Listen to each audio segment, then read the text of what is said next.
Oshman, along with Coach Rowe. This is going to be our first edition of the Coach Rowe Show. What's the flair this year? I know you're missing a couple key players. You got some big shoes to fill. Like Elledge is gone, your quarterback's gone. What do you see as the big difference between this team and last year's team? Well, Elledge is gone and the quarterback's gone, and no problem. Right? No, it's always the first week of spring ball is always weird because you're used to seeing certain guys out there, and then it takes a little while to come to the realization that guy's never going to be there anymore. When I look out at X, it's not Sean Elledge. No number 21 anymore. Yeah, now it's Big Al. They look a little different, Yeah. But you know what? I think we've had a great week and a half of practice. I think the guys have worked really hard. It's fun to always watch these guys step up into leadership roles and kids that were JV guys that have continued to work their tail off, and now they're having an opportunity to play varsity. They're doing a great job. So I'm really excited about our line, offensive and defensive up front. I think we're pretty good. I think we have a nice blend of skill kids. I think the quarterback situation for us is one where we just have to let it sort itself out. There's three guys that are doing a really good job and working hard and competing every day and trying to get better, and it'll sort itself out over the next 3 months before we get to September. So. Okay, one last question, then I'll give it to Scott.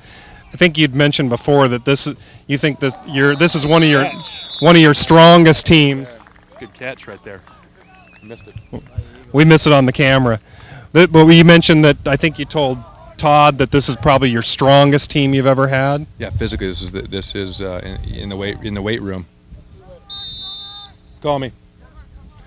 In the weight room, it is the strongest team. It wasn't something I expected, but when we looked at our numbers and did all the averages and you look at the all-time strength records at the school, which is only 5 years, but there's more kids on it from this team, and the average lifts and things that these guys are doing is higher than any class we've had before, which is great. It's a testament to them. It's a testament to Coach Bender and how hard they've worked and persevered for 4 years. So that's great. I didn't think we expected that, so great news. I sure did. Just quickly, back to the quarterback position. So a lot of the people are a huge fan base, actually, which is pretty large, actually. There's a lot of people here, but tell us a little about, Branson Corum. We know him not in the quarterback position, as a great kicker, actually. But tell us a little bit about McCoy, who's, I guess, is going to be a sophomore next year. Is that correct?